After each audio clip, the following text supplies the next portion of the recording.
오늘 함께 나눌 말씀의 제목은 온전히 쫓은 사람이 받는 복이라는 제목으로 말씀을 나누겠습니다. 오늘 말씀은 제목처럼 온전히 하나님을 쫓은 사람이 받는 복에 대해서 기록하는데, 특별히 온전히 하나님을 쫓은 사람, 하나님을 따른 사람 갈렙, 그 갈렙에 대해서 함께 나누고, 오늘 그 말씀 우리가 붙들 때 갈렙에게 임한 그 하나님의 복이 저와 여러분 가운데 동일하게 임하게 될 줄로 믿습니다. 아멘. 오늘 갈렙이 헤브론을 그의 기업으로 얻는 장면은 여호수아가 갈렙에게 당신의 유다 지파를 이 땅을 나누고 있으니 그 땅을 당신의 기업으로 삼으라고 해서 갈렙이 헤브론을 얻고 있는 것이 아니라, 이 갈렙이 여호수아를 찾아가게 됩니다. 어제 함께 나눈 말씀 12절에 보시면, 12절을 띄워주시면 12절 상반절에 그날에 여호와께서 말씀하신 이 산지를 지금 내게 주소서. 오늘 갈렙이 얻고 있는 이 헤브론 땅은 당시 이스라엘을 이끌던 그 여호수아가 갈렙에게 헤브론을 당신의 기업으로 삼으라고 해서 갈렙이 헤브론을 기업으로 삼고 있는 것이 아니라, 갈렙의 약속의 말씀, 그날에 여호와께서 말씀하신 이 말씀을 붙들고 그 땅을 요구하고 있다는 것입니다. 우리가 여호수아서를 볼 때 계속해서 반복되는 말이 있습니다. 그 말이 무엇이냐면 여호와께서 말씀하신이라는 이 문장입니다. 여호와께서 말씀하신 그 땅, 오늘 본문에 보면 여호수아와 갈렙의 대화를 통해서 갈렙이 헤브론 땅을 얻는 것처럼 보이지만, 사실 이 속에 숨어있는 주인공은 바로 하나님이라는 것입니다. 하나님께서 모세에게 가나안 땅을 주리니 그 땅을 차지하라고 약속의 말씀을 주셨고, 모세를 이어 여호수아에 걸쳐 지금 그 약속이 이루어져 가는 것을 우리는 보게 됩니다. 겉으로 보면 갈렙의 지파인 유다 지파가 그 지파의 순서에 따라서 오늘 헤브론 땅을 얻는 것처럼 보일 수 있지만, 그것이 아니라 하나님의 약속이 모세를 이어 여호수아를 통해, 그리고 오늘 갈렙을 통해 이루어져 가고 있다는 것입니다. 저는 오늘 우리의 입술이 갈렙처럼 여호와께서 말씀하신 이 고백이 있기를 간절히 소망합니다. 하나님, 다른 사람에게 복을 주시듯 하나님 나에게도 뭔가 복이 없습니까? 라고 물어보는 것이 아니라, 오늘 하나님께 여호와께서 나에게 말씀하신 그 땅을 나에게도 주시옵소서. 오늘 이 고백이 우리에게 있을 때 하나님은 여호수아를 통해 갈렙을 통해 이루어가고 있는 그 땅을 우리도 얻게 될 것입니다. 오늘 하나님은 하나님의 약속을 이루어 가시는 분이십니다. 우리 주변에 사람이 바뀌고 시대가 바뀌고 상황이 바뀐다고 하더라도 오직 하나님이 그대로 계시는 한 하나님은 우리의 약속을 반드시 성취하는 분임을 믿어 의심치 아니하시기를 간절히 소망합니다.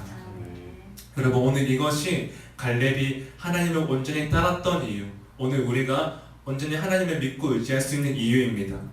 우리는 주변에 사람들이 바뀌고 시대가 바뀌고 상황이 바뀔 때 우리는 불안과 염려를 가지기 쉬운데, 오늘 그럴 필요가 없이 여호와께서 말씀하신 이 약속 우리가 붙들 때 그러한 우리의 불안과 염려가 사라지게 될 것입니다.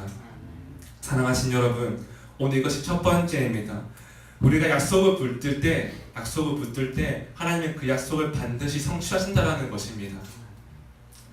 오늘 우리가 갈렙의 모습처럼 하나님의 그 약속을 믿고 신뢰하고 입술로 고백할 때라는 것이지요. 저는 오늘 저와 여러분의 삶 가운데 여호와께서 말씀하신 이 약속을 믿고 신뢰하며 입술로 고백하는 삶이 되어 우리의 삶에 하나님의 약속이 이루어지는 것을 우리의 눈으로 목도하는 삶이 되시기를 간절히 소망합니다. 아멘. 그럼 두 번째로, 오늘 하나님은 저와 여러분에게, 우리의 가정과 교회에게 약속을 주셨는데, 우리가 그 약속을 입술로 고백하고 난 후 우리의 어떠한 삶을 통해 이루어지는가를 오늘 갈렙의 삶을 통해 함께 나누어 보도록 하겠습니다. 오늘 말씀 13절과 14절 말씀입니다. 함께 보시겠습니다. 시작. 여호수아가 너희의 아들 갈렙을 축복하고 헤브론이 그에게 주어 기업을 삼게 하매, 헤브론이 그리스 사람 여분의 아들 갈렙의 기업이 되어 오늘까지 이르렀으니, 이는 그가 이스라엘 하나님 여호와를 온전히 쫓았습니다. 아멘. 오늘 갈렙이 얻고 있는 그 땅은 어디입니까? 헤브론이라는 땅입니다. 그러면 그 헤브론은 어떠한 땅입니까? 이번에 함께 나눠보았던 것처럼 아르바라 이름, 즉 아낙 사람 중 가장 큰 사람이 있는 땅이었고, 즉 12절에서 말씀하고 있듯이 그 성은 크고 견고하다라고 말하고 있습니다. 즉 다른 말로 무엇이냐면 그 성을 정복하게 얻었다라는 뜻입니다. 그만큼 헤브론이라는 지역을 이스라엘 지파 중에서 어느 지파도 선뜻 나서기가 어려웠을 것이고, 또 제비를 뽑아서 그 땅을 얻게 될 때에도 그 땅만큼은 뽑히지 않는 땅이 바로 헤브론 땅이었을 거라는 것입니다. 그때 여호수아의 마음은 어떠했을까요? 이스라엘을 이끈다고 그때 여호수아의 마음은 그 땅을 정복해야 되는데 어떠한 마음이었을까요? 아마 여호수아도 그 땅을 누군가에게 맡기고 누구를 보내야 할지 고민하지 않았겠습니까? 그때 오늘 갈렙이 딱 등장하는 겁니다. 등장해서 여호수아여, 오늘 그 땅을 나에게 주시옵소서.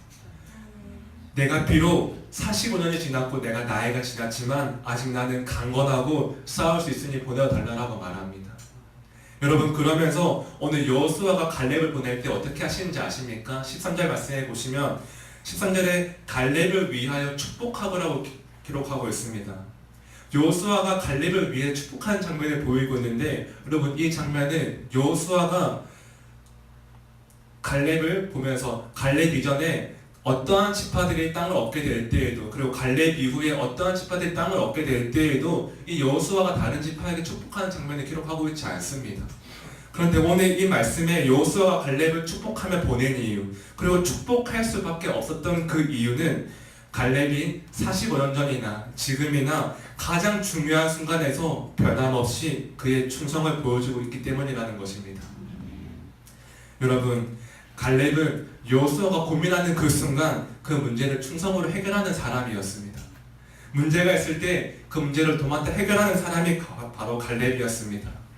그리고 오늘 15절 말씀을 이렇게 기록합니다. 15절 같이 보시겠습니다. 시작. 헤브론의 이름은 기라하라. 아브라함은 아낙 사람 가운데에서 가장 큰 사람이었더라. 그리고 그의 전쟁이 그쳤더라. 아멘. 오늘 말씀해 보시면 여기서 그 땅의 전쟁이 그쳤다라고 표현하고 있습니다. 이 말은 더 이상 가나안 땅의 전쟁이 사라진 것을 의미하는 것이 아니라 가나안 땅에 이스라엘 백성들의 세력이 강성하여져서 감히 어느 누구도 이스라엘 백성들에게 함부로 대항할 수 없는 그런 평온한 상태가 되었다는 것을 의미하는 것입니다. 바로 갈렙이 헤브론을 차지한 그 시점으로 중심을 말이죠. 오늘 갈렙은 여호수아의 고민을 해결하고 나아가 가나안의 분쟁을 해결하고 적들의 위협 가운데 있는 이스라엘의 그 문제를 해결하는 사람이었습니다. 여러분, 바로 충성은 바로 이런 것입니다. 하나님께 충성하는 사람은 하나님의 고민을 해결하는 사람, 하나님이 세운 교회에서 담임 목사님의 고민을 해결하는 사람, 교회의 문제를 해결하는 사람, 성도와 성도의 문제를 해결하는 사람이 바로 갈렙과 같은 사람이요 또 충성의 사람이다라는 것입니다. 그리고 오늘 갈렙은 그 충성이 한 번의 순종이 아니라 꾸준한 충성이요 변하지 않는 충성이었다라는 것입니다. 여러분, 우리가 한 번 충성하기 쉽지만 그 충성을 계속해서 꾸준히 이어가기 어렵다는 것입니다. 참 변하지 않는 것이 어렵습니다. 그러나 오늘 갈렙이 하나님의 약속을 붙들고 그 충성의 삶을 끝까지 살아내었을 때 그가 헤브론 땅을 얻게 되고 그의 충성을 통해 문제가 해결되었던 것처럼 오늘 저와 여러분의 그 충성을 통해 우리의 삶 가운데 약속을 얻게 되고 우리 삶에 있는 문제가 떠나갈 줄로 믿습니다. 아멘. 오늘 두 번째가 갈렙의 그 변하지 않는 충성이었더라면 오늘 마지막 세 번째는 갈렙은 하나님을 만족시키는 사람이었다는 것입니다. 하나님을 만족시키는 사람. 여러분, 내가 중심이 되는 충성과 하나님을 만족시키는 충성은 다릅니다.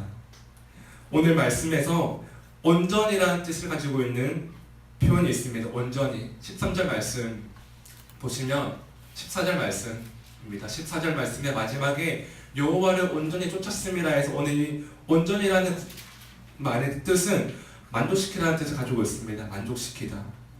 즉 갈렙이 하나님을 따르는 삶은 자기의 만족과 자기 중심의 삶이 아니라 이번 주 월요일 말씀의 제목처럼 하나님의 중심이 되는 사람, 하나님을 만족시키는 그 충성의 사람이었다는 것입니다.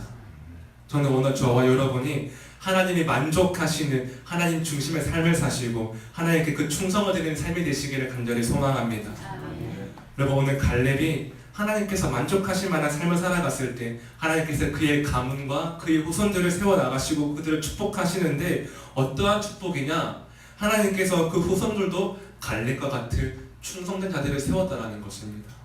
특별히 유다 지파에 하나님께 가장 사랑받았던 왕 다윗 왕, 그 다윗 왕은 하나님께 가장 사랑받는 왕이요 또 하나님 마음에 합당한 왕이라고 기록되고 있습니다. 그리고 말할 필요가 없는 유다 지파에서 난 하나님의 아들 우리의 구원자 예수 그리스도, 하나님께서는 왜 많은 12지파 중에서 왜 유다 지파를 택하시고 그 지파 중에서 하나님께서 이러한 다윗 왕과 예수님을 나게 하셨을까요? 오늘 그 이유는 단순하고 명료합니다. 유다 지파의 시작에 갈렙의 그 온전히 따르는 충성이 있었기에 하나님은 그 갈렙의 충성을 보시고 그 가문을 위대하게 세우셨고 그 지파를 통해 하나님의 역사를 쓰셨다라는 것입니다. 사랑하신 여러분, 저는 오늘 저와 여러분이 갈렙과 같이 하나님이 만족하시는 그 충성으로 하나님의 가문을 세워가시는 사람들이 되시기를 간절히 소망합니다. 여러분의 자녀, 여러분의 가정, 여러분의 손자와 후손, 그리고 우리의 교회가 약속의 땅을 성취하고 갈렙처럼 복을 받는 그 길은 한 가지입니다. 오늘도 충성으로 온전히 하나님을 따르십시오. 기도하겠습니다.